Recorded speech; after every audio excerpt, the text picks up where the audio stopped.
Sejam bem-vindos a mais uma doutrinária da Casa da Esperança. Inicialmente, vamos fechar nossos olhos, direcionar nossos pensamentos a Deus, Pai de todo amor, de toda misericórdia, de toda justiça. Agradecer a Ele por essa vida aqui na Terra, por todo o amor, por todo o carinho que recebemos ao longo dessa nossa existência. Agradecer também pelos desafios que nos fazem crescer e aperfeiçoar o nosso espírito. Que Deus possa sempre nos abençoar e nos proteger nessa jornada que temos aqui na Terra. Vamos ler uma palavra aqui do Evangelho. Amar ao próximo como a si mesmo. Capítulo 11. Os fariseus, ouvindo que ele calara a boca dos saduceus, reuniram-se em assembleia, e um deles, que era doutor da lei, veio fazer-lhe essa questão para tentá-lo. Mestre, qual é o maior mandamento da lei? Jesus lhe respondeu: amarás o Senhor teu Deus de todo o coração, de toda a tua alma e de todo o teu espírito. Este é o maior e o primeiro mandamento. E eis o segundo, que é semelhante ao primeiro: amarás teu próximo como a ti mesmo. Toda a lei e os profetas estão contidos nesses dois mandamentos. Mateus, capítulo 22, versículo 34 a 40. Fazeis aos homens tudo o que quereis que eles os façam, pois esta é a lei e os profetas. Pode-se comparar o reino de Deus pode-se comparar o reino dos céus a um rei que resolveu acertar conta com seus servos. Ao começar o acerto, trouxeram-lhe um que devia 10.000 talentos. Mas como não tinha os meios de devolvê-los, o Senhor ordenou que o vendessem, assim como a sua mulher e os seus filhos, e tudo que tinha para saldar essa dívida. O servo, atirando-se a seus pés, suplicava-lhe: Senhor, tenha um pouco de paciência, e eu te devolverei tudo. Então o Senhor desse servo, tomado de compaixão, deixou-o ir e remiu a sua dívida.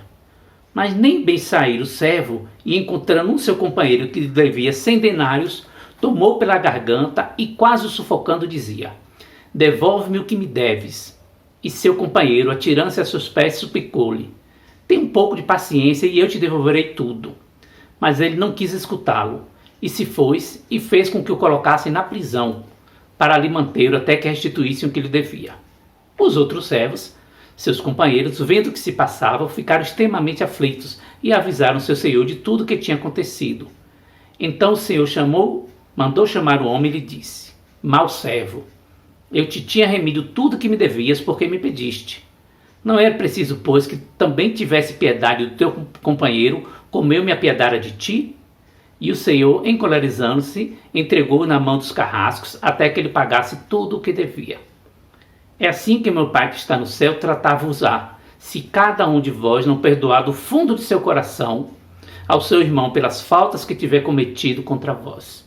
Mateus, capítulo 18, versículos 23 a 35. Então, que fique para a nossa reflexão. Então, hoje vamos dar continuidade ao estudo do nosso livro aqui, do livro Jesus no Lápis, psicografado por Chico Xavier, do espírito Neio Lúcio, que será apresentado pelo nosso amigo Sérgio Transilo. Boa apresentação, Sérgio. Boa noite a todos. Boa noite. É com satisfação que estamos mais uma vez aqui para continuarmos com a nossa atividade doutrinária, com a nossa palestra de forma virtual. E continuando com o estudo do livro Jesus no Lar, como temos feito todas as semanas, hoje nós estamos no capítulo 47, já chegando perto do final do livro, o educador conturbado. Quando a gente fala em educador, o que é educador? É aquele que educa, é quem ensina, né? Ela vem da palavra, tem a mesma raiz da palavra educare, que vem do latim educere. Significa fora e ducere, conduzir. Então nós podemos dizer que o educador seria uma pessoa que tem por função, que tem por missão, preparar outras pessoas para o mundo, preparar outras pessoas para viver em sociedade, conduzi-las para fora de si, a fim de que possam estar convivendo de uma maneira adequada, junto com todos os seus semelhantes. E de uma forma ou de outra, todos nós somos educadores, ou temos momentos na nossa vida que vamos cumprir esse papel de educador, seja em casa, seja no trabalho, no templo religioso que frequentamos, na comunidade em que vivemos. Então, muitas vezes nós somos instados a cumprir esse papel.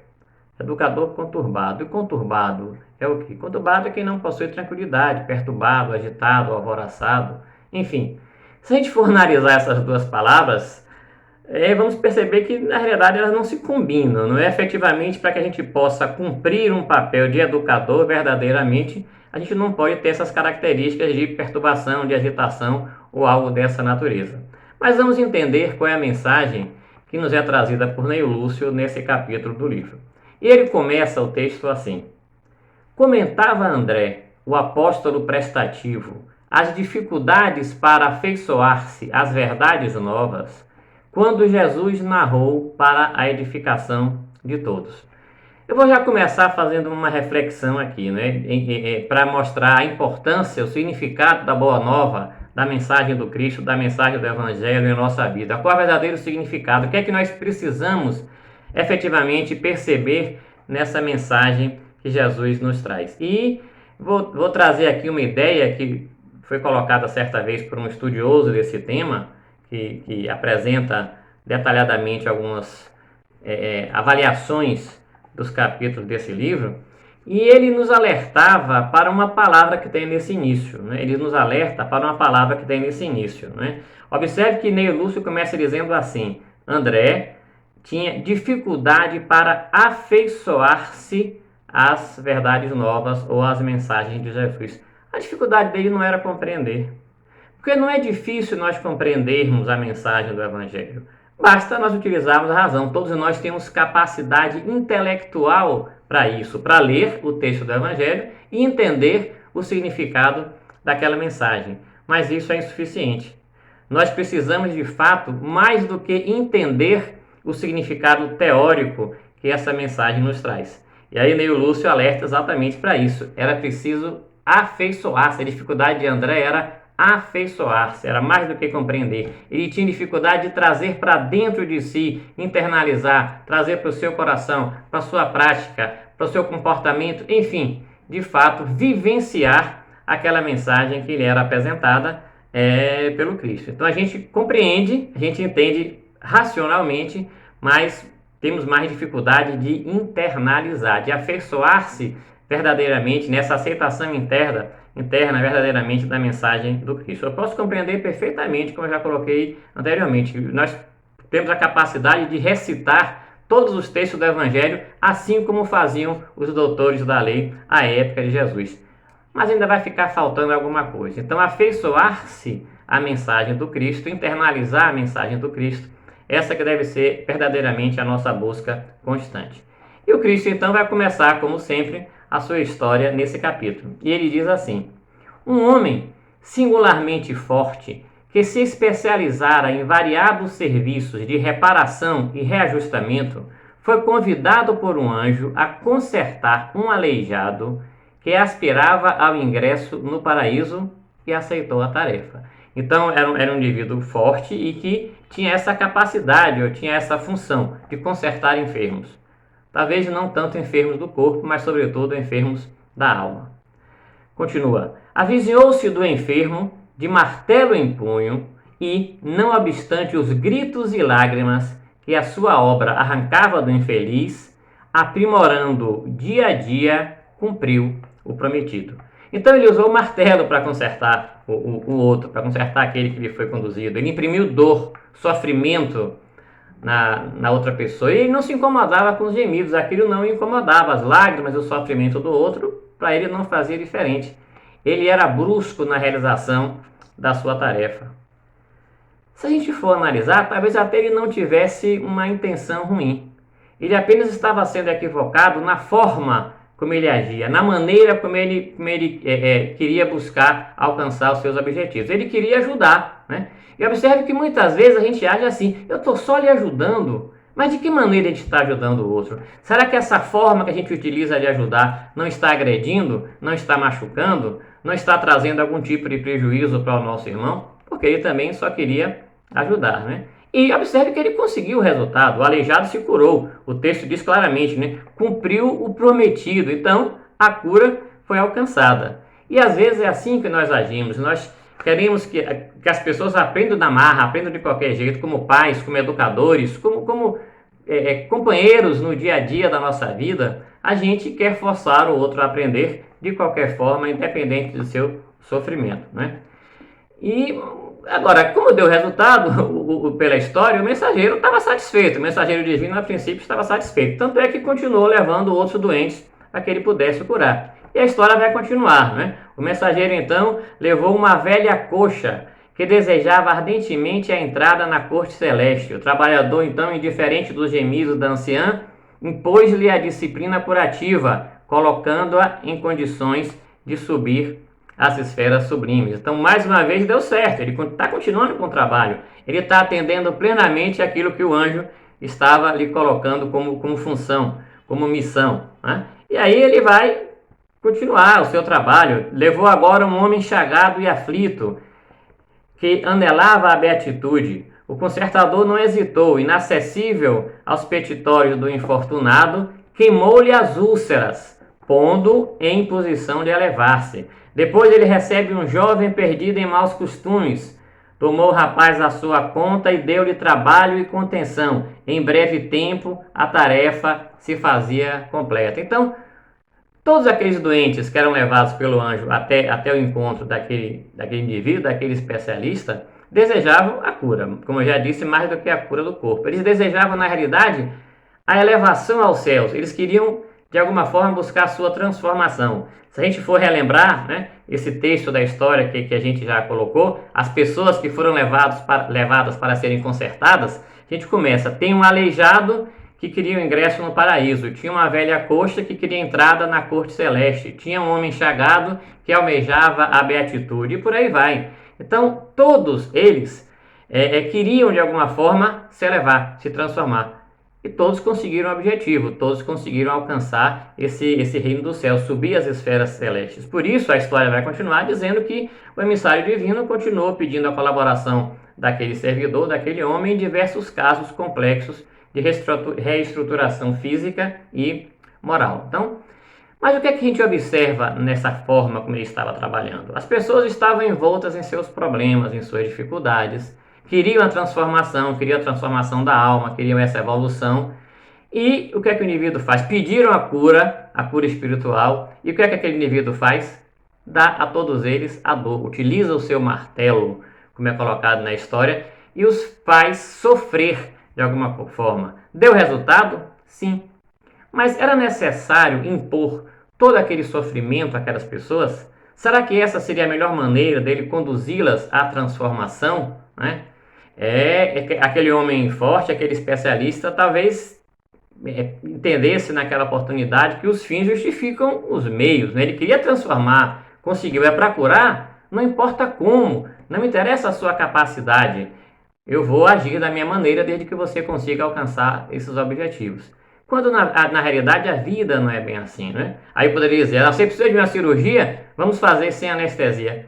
Não é assim que a gente quer fazer a nossa transformação. Então a gente quer mudar, quer curar, quer evoluir. Mas a base de quê? Desse tipo de sofrimento, dessa maneira forçada de nos fazer buscar ou entender a necessidade da transformação. Então esse indivíduo no trato com a necessidade evolutiva dos seus semelhantes, lhe faltou uma empatia para de fato realizar aquele trabalho de uma forma satisfatória. Lhe faltou colocar-se no lugar do outro. Será que eu suportaria essa mesma situação que eu estou querendo impor para a transformação do meu companheiro, do meu amigo, dessa pessoa que me é trazida, né? Eu diria aqui que faltou a alteridade, uma palavrinha que eu aprendi recentemente no outro estudo, né? Então vamos começar a utilizar aqui. Faltou aquele indivíduo alteridade. O que seria isso? Mais do que se colocar no lugar do outro, perceber o outro do jeito diferente como ele é, com a necessidade dele, com a capacidade dele, com a condição que ele apresenta, com o nível evolutivo que ele já conseguiu alcançar. Então, perceber, vivenciar de fato a situação em que o outro se apresenta, para que com isso se possa ter uma melhor relação com o outro e, sobretudo, com a sociedade em que vivemos.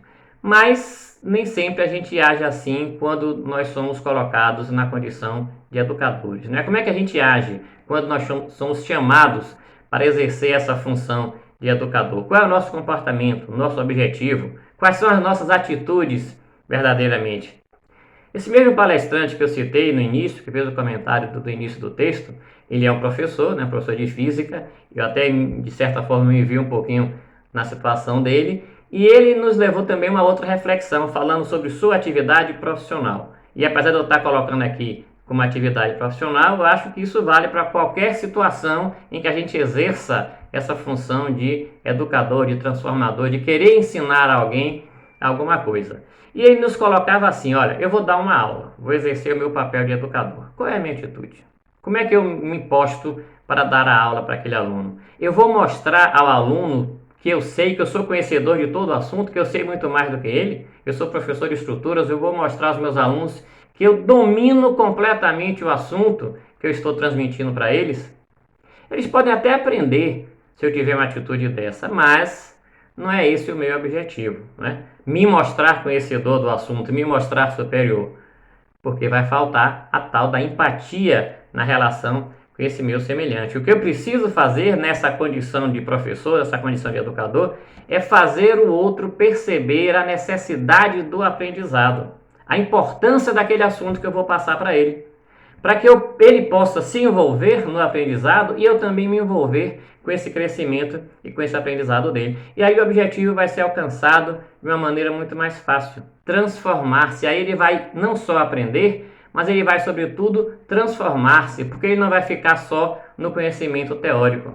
Ele vai ter plena condição de perceber a necessidade daquele aprendizado, aquilo para a vida dele, no caso da educador profissional, do professor, para a sua vida profissional, mas no nosso dia a dia, para a sua vida de uma maneira geral. Então ele vai perceber de fato o que ele precisa e a partir dali, com aquele conhecimento, ele vai ter plenas condições de crescer sozinho, de continuar a sua tarefa, de prosseguir no seu rumo, de prosseguir com o seu aprendizado. Então eu preciso usar aquilo que eu sei, o meu aprendizado, aquilo que eu já conheço, para transmitir àquela outra pessoa, para que ele também possa crescer no tempo dele e no ritmo dele. Mas não foi assim que aquele homem agiu, não foi assim que ele se comportou.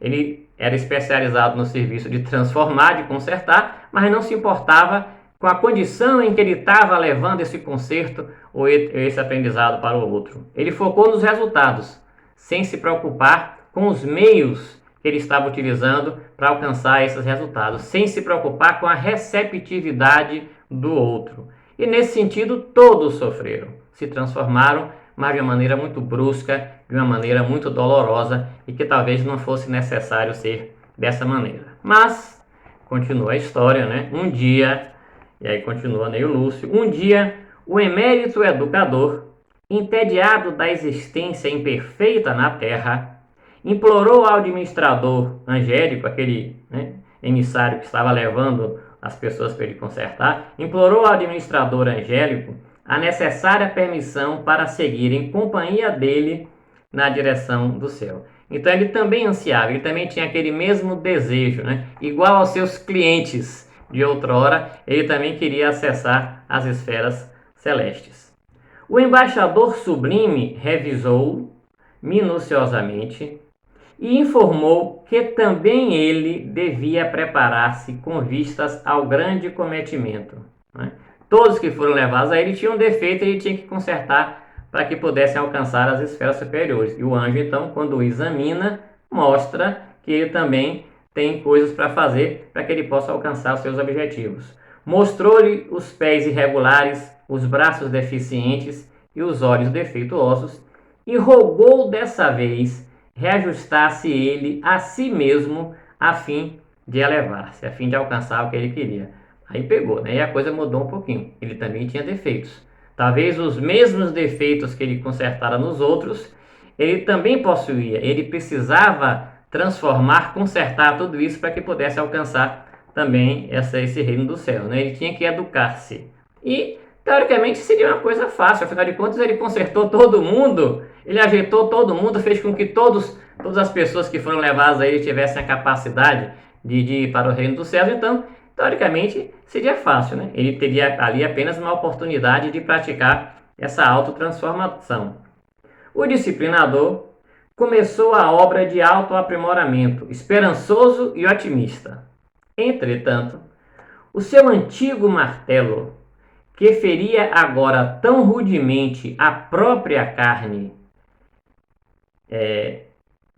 que ele, ao invés de consertar os pés, os braços e os olhos, caiu a contorcer-se no chão, desditoso e revoltado, proferindo blasfêmias e vomitando injúrias contra Deus e o mundo, quase paralítico e quase cego. Ele mesmo não suportara o regime de salvação que aplicara aos outros.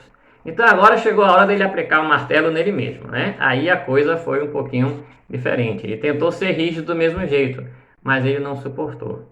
Eu fiz com os outros. Eu cobrei dos outros na minha função de educador. Eu suportaria esse mesmo tipo de cobrança, essa mesma agressividade que eu impus aos outros? Eu estou pronto para suportar essas mesmas situações?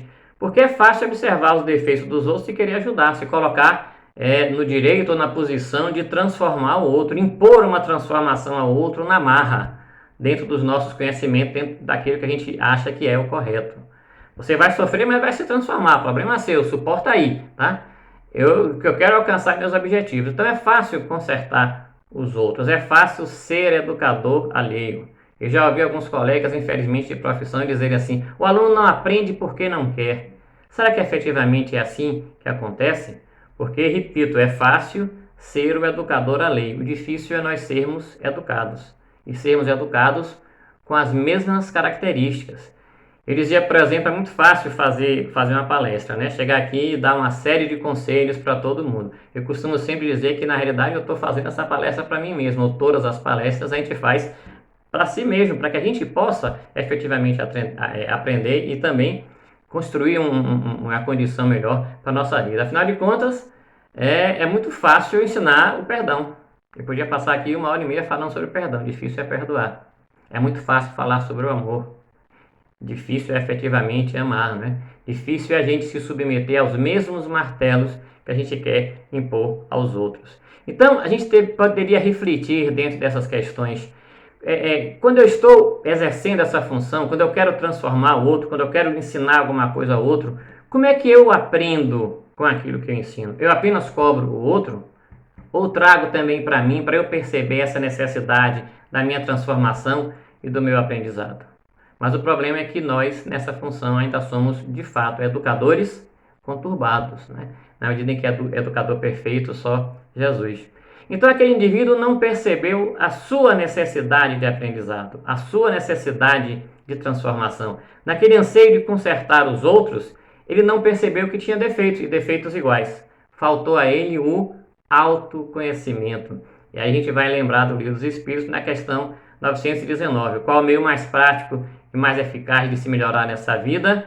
Os Espíritos respondem: um sábio da antiguidade vos disse: conhece-te a ti mesmo. E Santo Agostinho depois vai destrinchando para a gente essa necessidade da percepção interior, não é? E como ele fazia para alcançar esses objetivos. Interrogava a sua consciência, passava em revista tudo que tinha feito durante o dia, com que objetivo agiu em cada situação que vivenciou, o que ele poderia ter feito contra Deus, contra o próximo ou contra ele mesmo naquele dia. Então, através desses questionamentos, ele nos mostra a necessidade ou a possibilidade de nós estarmos percebendo nossas próprias situações, né? Mas ele não fazia isso, ele não percebia, não observava o seu próprio comportamento ou a sua própria necessidade. Afinal de contas, nós queremos e nos achamos prontos para conhecer o outro, para perceber as condições do outro, para indicar como o outro deve agir.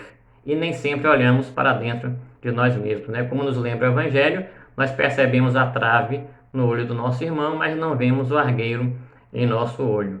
Então aquele indivíduo ele perdeu uma oportunidade de, no trato com o outro, na tarefa de ensinar ao outro, de transformar o outro, ele também se transformar, ele trazer para si aquelas mesmas lições, sem se machucar e sem machucar o outro. Porque não era necessário isso. Se ele tivesse essa percepção de que ele também tinha dificuldades, e como ele poderia trabalhar as suas próprias dificuldades, talvez ele exigisse do outro algo um pouco diferente. Talvez ele quisesse levar ao outro esse objetivo, mas por um caminho um pouquinho diferente, para que todos pudessem, de alguma forma, crescer, se transformar, evoluir, sem que ninguém, de fato, sofresse. Trazer para si as lições, repito, sem se machucar e sem ter a necessidade de machucar o outro, mas ele não percebeu isso. Aprender com o trabalho, com o amor ao próximo, né? Não sofrendo, nem fazendo sofrer, porque não é necessário nem uma coisa nem outra, mas aprender com compreensão, percebendo a necessidade de também se transformar. Emmanuel tem uma frase que ele diz mais ou menos assim: conserta em ti aquilo que te desagrada em mim. Então, se ele tivesse essa percepção, talvez ele tivesse uma outra conduta e, de fato, alcançaria os seus objetivos sem precisar aplicar nos outros nem em si mesmos aqueles martelos tão dolorosos que ele costumava utilizar. Mas vamos voltar à história, né? Desse indivíduo que queria consertar os outros e teve também que ser consertado, né? Continua então Neio Lúcio. O mensageiro do Eterno não teve outro recurso após perceber todos aqueles defeitos que ele também tinha e a dificuldade dele se consertar, dele aplicar em si mesmo aquelas lições que ele impunha aos outros, né?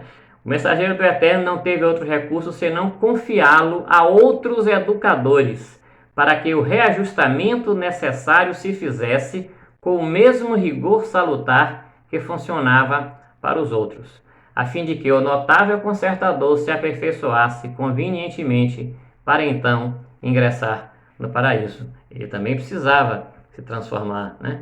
De alguma forma. Ele não se educou, ele perdeu a oportunidade de praticar aquilo que nós conhecemos, que André Luiz e Martins Peralva nos ensinam, e que já tivemos a oportunidade de conversar aqui em outras situações, da evolução consciente, né? Ele perceber-se com um defeito, buscando esse autoconhecimento, querer trabalhar, né? Imprimir todo o seu esforço, todo o seu trabalho, no sentido de mudar efetivamente aquela situação, aquela condição em que ele vivenciava, aqueles defeitos, aquelas dificuldades que ele ainda tinha dentro do seu próprio ser. Então, era evoluir pelo trabalho, evoluir pela prática do amor, evoluir numa relação positiva com o outro, mas não foi assim que ele fez. Em função de tudo isso, de não ter conseguido esse aprendizado, essa forma de buscar a sua transformação, o que é que o mensageiro faz? Teve que submetê-lo a outros educadores. Assim como ele foi educador de terceiros, vamos trazer então outras pessoas, já que ele não conseguiu educar-se a si próprio, vamos trazer então outras pessoas para que lhe imponham essa transformação, ou para que lhe imponham essa educação. Então, quem são esses educadores que o anjo vai lhe trazer, né? São dores e sofrimentos também, porque ele não soube aprender da maneira correta. Onde é que vão estar esses educadores na vida desse indivíduo, na nossa vida? Vai estar em nossa casa, no trabalho, na comunidade que nós vivemos, vai estar no nosso dia a dia.